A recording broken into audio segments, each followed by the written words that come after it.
Beautiful fall weather rolls on across the Bluegrass State, but I'm tracking a series of cold fronts just ahead. Security changes at Rupp Arena mean you may want to leave a little early for Big Blue Madness later this week. And a Central Kentucky woman has been indicted in connection to a crash that killed her brother.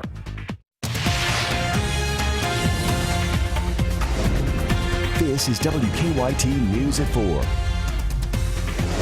Welcome to WKYT News at 4. I'm Amber Philpott reporting. We are enjoying some very nice temperatures today and tomorrow, but expect that to change. We want to check in now with Chief Meteorologist Chris Bailey. Good afternoon. Hey, good afternoon. What's not to like about this afternoon out there? Weather-wise, you've got some sun, you've got a little bit of high cloud cover, mild temperatures. You mentioned some change on the way. Hey, speaking of, we've got a little change showing up in the leaves right now, huh? We've got those fall colors that are really beginning to shine, and over the next 2 to 3 weeks, we're going to see the colors exploding across central and eastern Kentucky. You're seeing that in our WKYT weather garden. A lot of mid to upper 70s across central Kentucky, low 70s into the east, where we've been fighting a little more in the way of some clouds. And Bluegrass region, we had those clouds around earlier in the day. Defender Radar Network has no precipitation across the entire area, even with a little overcast condition.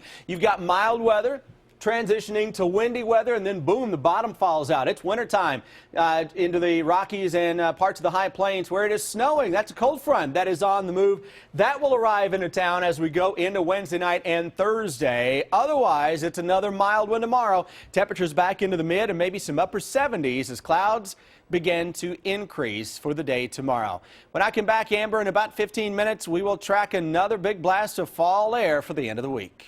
We will see you then, Chris. Thank you. Some big security changes are coming for UK basketball games. For the first time ever, fans will have to use metal detectors. The change goes into effect this week. And as Victor Puente reports, that's not the only change. It's our top story at 4. Friday night won't be the first time metal detectors will be used here at Rupp Arena, but it will be the first for a UK men's basketball event. It's a change fans should get used to. Back in April, Rupp Arena purchased 30 metal detectors and began using them for concerts. They said some acts required metal detectors as part of their contracts to perform. Today they announced that those detectors will be in place from here on out, including all of the men's and women's UK basketball games. They also announced a new bag policy for UK games, limiting the size of bags that can be brought into the venue. Anything larger than 12 inches by 12 inches won't be allowed in the building unless it's medically necessary. Because of these changes, arena officials are encouraging fans to arrive as early as possible and to pack light. Keys and cell phone are the two things that are the most common. But if you had something like a metal clutch purse or something, you need to take that out as well. But the less you bring, the faster you can get through it, the faster you get into the event. Doors for the arena will continue to open 90 minutes before tip-off. In Lexington, Victor Puente, WKYT. And the arena will provide an express lane for guests with no bags. Today in court, a Lexington woman was charged in the death of her brother nearly a year after he died. 23-year-old Paul Burton died last October in a crash in Scott County. His sister Patricia Burton was driving. Deputies say she was behind the wheel on Kentucky 227 in Stamping Ground when she lost control, crossed the center line, and hit an oncoming car. Investigators now say she was under the influence, and a grand jury has charged her with her brother's death. Burton is now facing 7 charges, including manslaughter, driving under the influence, and assault. We'll have more from court on the indictment on WKYT News at 5. Also today, an Eastern Kentucky University student was indicted on 2 counts of manslaughter after a crash last year that killed 2 students. Abigail Melton was indicted by a Madison County grand jury for the deaths of 20-year-old Alyssa Moorman and 23-year-old Cody Garcia. That crash happened on Jacks Creek Road outside Richmond last May. We'll have more from court ahead on WKYT News at 6. We're working on a number of other stories for you on WKYT starting at 4:30. Barbara Bailey joins us now from the newsroom with a look at some of the news in progress. Good afternoon. Good afternoon, Amber. In our news, a Kentucky murder suspect is on the run after he was mistakenly released from jail. Terrence Moore and his brother Kentry were awaiting trial for the murder of Tyrone Booker Jr. during a drug deal back in March in Louisville. Police say Terrence Moore was to be transferred to 2 other Kentucky counties to answer to other charges first, then back to Jefferson County. But that didn't happen. What I'm having a hard time dealing with is how can 3 counties in one state allow something like this to slip through the cracks. Now, officials at the Pike County Jail say they never received any holding documents for Moore, so he was released September 30th. We'll have more on WKYT News at 4:30, including a message from the victim's father. A Kentucky Air National Guardsman is walking more than 100 miles in honor of a fallen friend, and today he's expected to arrive in Lexington. Captain Nathan Tingle left Louisville Sunday. He's walking along US 60 all the way to Moorhead with a rucksack weighing about 90 pounds. The ruck for Colin honors Navy SEAL Colin Thomas, a Moorhead native who died in Afghanistan 6 years ago. As Tingle walks, he's raising money for the Special Operations Warrior Foundation, which provides scholarships for children of fallen service members. At last update, Tingle was still in Versailles and will get into Lexington later this evening. That's a look at some of the news in progress. Amber, back to you. Barb, thank you. Now to some stories making headlines across the nation at 4. The 2016 election is no longer just Donald Trump versus Hillary Clinton after a Monday meeting where House Speaker Paul Ryan told House Republicans he is going to focus on preserving the Republicans' hold on Congress and will no longer defend the Republican nominee. Donald Trump is now hitting back at the GOP. Diane Gallagher has the latest on today's Republican infighting and what the impact might have on the election. Donald Trump is a free man. That's at least according to Trump himself, who shot off a series of tweets Tuesday, including this one. Quote, "It is so nice that the shackles have been taken off me and I can now fight for America the way I want to." Trump fired off roughly half a dozen tweets attacking the GOP, calling them disloyal, and the party leader, Paul Ryan, referring to him as weak and ineffective just one day after the House Speaker said he'd no longer defend or campaign for Trump, Ryan telling others in Congress to do what's best for them. And while dozens of Republicans are jumping ship, when Mr. Trump attacks women and demeans the women in our nation and in our society, that is a point where I just have to part company. Others are sticking with Trump. If we're going to move a conservative Republican platform agenda, the best way to do that's with President Trump. But some are worried about the scorched earth civil war strategy he seems to be embracing. His fight is not with them. His fight is with Hillary Clinton. And that's the message that he's got to continue to embrace. Meanwhile, as new polls show his numbers dropping, Trump, both online and in person, appears to be trying to set a new narrative for his supporters. And we have to make sure that this election is not stolen from us and is not taken away from us. In Washington, Diane Gallagher. Search and rescue operations continue in parts of the southeast along the coast ravaged by Hurricane Matthew. In North Carolina, crews are being hampered by historic flooding that killed several people in that state. Just yesterday, President Obama signed a disaster declaration for 10 North Carolina counties hardest hit. We're going to have more on flooding issues in the Carolinas ahead for you on WKYT News at 4:30. A massive setback for Samsung as it abruptly stops production of a key smartphone. That's ahead in Money Watch. And the Yahoo data breach is also impacting AT&T users. The details coming up. Keep up with the latest news on WKYT.com. Join the conversation on Twitter and become a part of the WKYT Facebook family.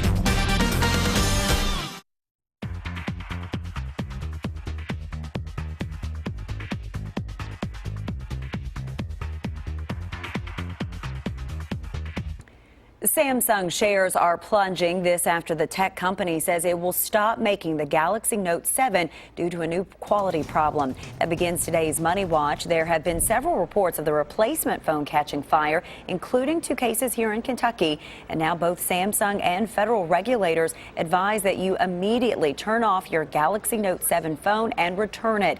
The company says it is offering customers a refund or an exchange for other Samsung products. Yahoo recently revealed that hackers got access to information associated with at least 500 million Yahoo accounts. But even if you don't have a Yahoo email address, you may have been affected. Some AT&T customers say they're having trouble changing their password. Julie Watts explains why.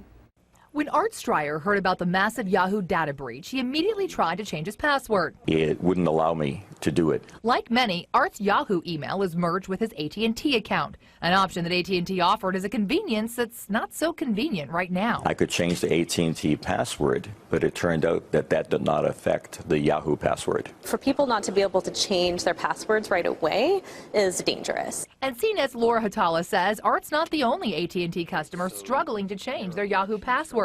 And even worse, some people might have Yahoo Mail accounts and not realize it. She explains customers with AT&T or SBC Global email addresses may also be affected even if they never had a Yahoo email address. When they set up their AT&T account with broadband services or other services, they had the option to create an email account that was running through a Yahoo server. That option dates back to a 15-year-old partnership between AT&T and Yahoo. In a statement, AT&T says Yahoo is notifying all of our potentially affected customers, but we are taking the extra step of sending an additional reminder to those customers to change their passwords.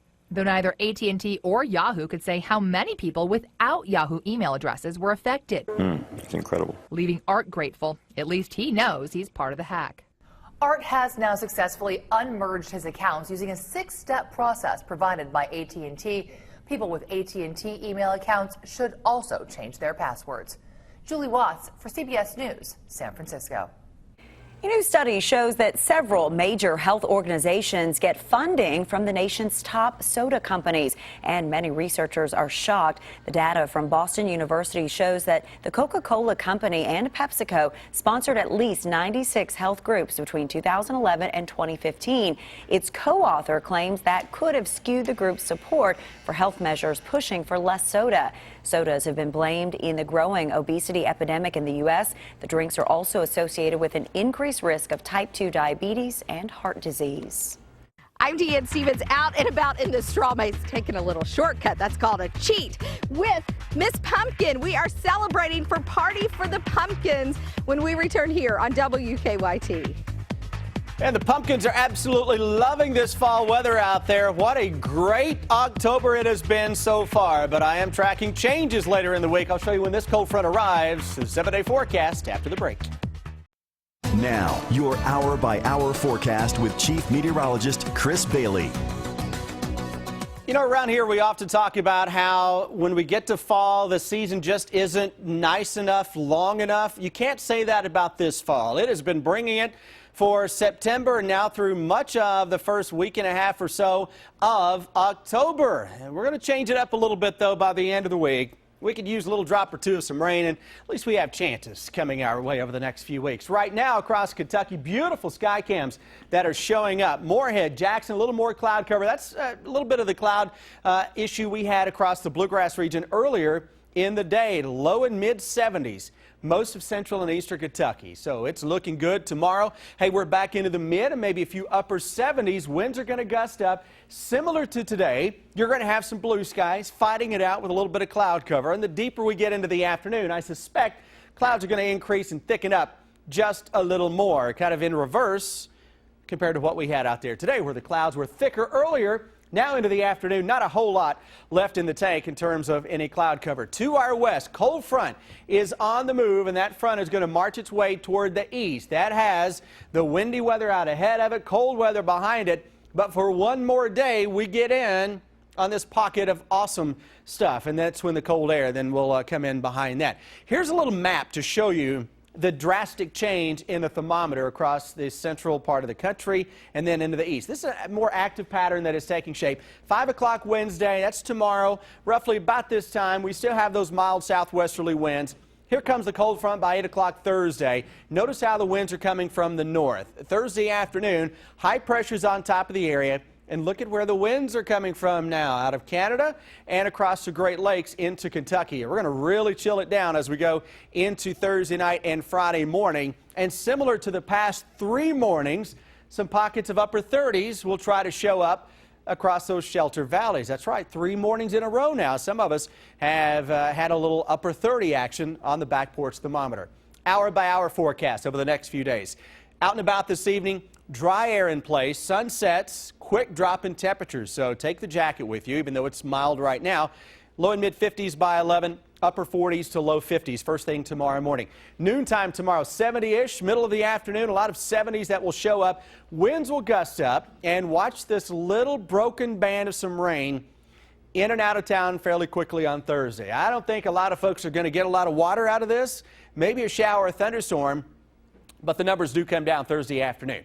Sunshine will increase as we go throughout the day. That cooler wind blowing from the north, low and mid 60s, and by 11 o'clock Thursday evening, the 40s already show up, and this model says a few upper 30s are possible as we begin the day on Friday. If skies can clear out Thursday night into Friday, we'll bump that 40 down to 35-ish maybe, and that could give some folks a kiss of frost in those valleys. We'll bounce it back up toward the low 70s on Saturday. Here comes another cold front Sunday with a shower or thunderstorm. Yet another front Tuesday of next week. Mild air and a big crash coming in behind that. Let's check on traffic now. Live drive traffic. Here is Officer Don. Well, police are still working a collision right now. In fact, they're about to clear the one on Clays Mill at Keithshire Way, so that should be out of the way before too long. And still trying to clear the problem we had at Hamburg. That's the outer loop of Man o' War, just past I-75 there. As far as drive times go this afternoon, we're holding our own to Nicholasville with no major delays that we're dealing with at the moment, less than 15 minutes. To Georgetown, we're okay too on the interstate and across the Clays Ferry Bridge. 75 looks good toward Richmond. Now back to you in the studio. Officer Don, thank you. It is a party for the pumpkins and just in time for some fall fun. Our Deanne Stevens is out and about today. She joins us from the Arboretum with more. Hi, Deanne. Hey, good afternoon, guys. We are here at the beautiful Arboretum on the University of Kentucky campus, where they are preparing for a party for the pumpkins. It started this just last year, kicking things off again this Saturday. We have Kara, Miss Precious Pumpkin, with us. And Kara is a UK student here. And Kara, a lot of volunteers help make events like this possible. You're volunteering for the Arboretum today, preparing for the festival. Tell us about the Pumpkin Festival. The Pumpkin Festival is this Saturday from 2 to 6. It will be the second annual. Ticket prices are $7 and children 2 and under get in free. That includes obviously entrance into the festival, crafts and activities, refreshments, and also admission into the Kentucky Children's Garden. Oh, the Children's Garden. I love, if you guys have never seen that, you got to bring the kids out to see that. I also understand these beautiful pumpkins Dean is showing us right now. Tell us about those. Those are special. Yes, so UK students actually have decorated a bunch of pumpkins that will be placed all around the Arboretum. And so they're still continuing to do that to prepare for Saturday. There's going to be all kinds of pumpkins. And with admission, kids 12 and under get to what? They get a free pumpkin, so that is very exciting. Get to take a pumpkin home with them. Now listen, coming up at 4:50, we're going to take you over to the straw maze. Little Miss Pumpkin and I are going to try to find our way around the straw maze. That's coming up at 4:50, and tell you more about the activities that are offered here at the Arboretum. The event is Saturday, celebrating the pumpkin. It's a pumpkin party. Come be a part of it. 2 until 6 o'clock here at the Arboretum. I'm Deanne Stevens, out and about, partying with the pumpkins. Back to you guys. Thanks so much, Deanne. Another good reason to keep your cool, what health problems it could trigger coming up in Better Living. And Bluebell widens its latest recall over listeria concerns. The flavors now affected coming up after the break. And tonight's Mega Millions jackpot is $49 million, and tomorrow night's Powerball jackpot is $107 million. It is time now for Better Living, health, education, and consumer news that impacts your life. More bad news for Bluebell. The company is recalling all of its ice cream that has cookie dough from a particular supplier. Turns out the cookie dough might be contaminated with listeria. The Bluebell recall involves these flavors: chocolate chip cookie dough, cookie two-step, Blue Monster, and crazy cookie dough. The flavors were distributed to 16 states, including here in Kentucky. Anger or heavy physical exertion can trigger a heart attack. That's according to a large international study published in the journal Circulation. Researchers looked at more than 12,000 patients and found those who were emotionally upset were twice as likely to feel heart attack symptoms within an hour. The same was true for heavy physical exertion. Common blood pressure medications may affect patients' moods. Researchers in Scotland found people on beta blockers and calcium antagonists were twice as likely to be admitted to the hospital with a mood disorder compared to patients not taking those drugs. The researchers say the patients were mostly admitted for depression about 2 years after they first started receiving that treatment. Children who grow up without a parent are more likely to take part in risky behaviors before they become teenagers. Researchers in England followed 7-year-olds who either lost a parent because of death or because of a relationship breakdown. The researchers found those children were more likely to drink or smoke by the time they were 11 years old. All right, let's head over to Chris for another check of your weather. And Chris, if you were just getting off work right now, what a great afternoon. Oh, it's fantastic. And we're going to keep this nice weather train rolling for most of the week, though. Second half of the week going to turn a little chillier and a small threat for a little rain shower or two out there right now. A lot of low and mid 70s, mix of sun and clouds across the entire area. Those thicker clouds we had this afternoon and certainly this morning now beginning to press off to our east should make for an absolutely picture-perfect sunset out there as the fall colors do indeed begin to show off across most of central and eastern Kentucky. Cold front number one of several fronts that I'm tracking will show up on the scene later this week. We'll track that straight ahead at WKYT News at 4:30 and it starts now.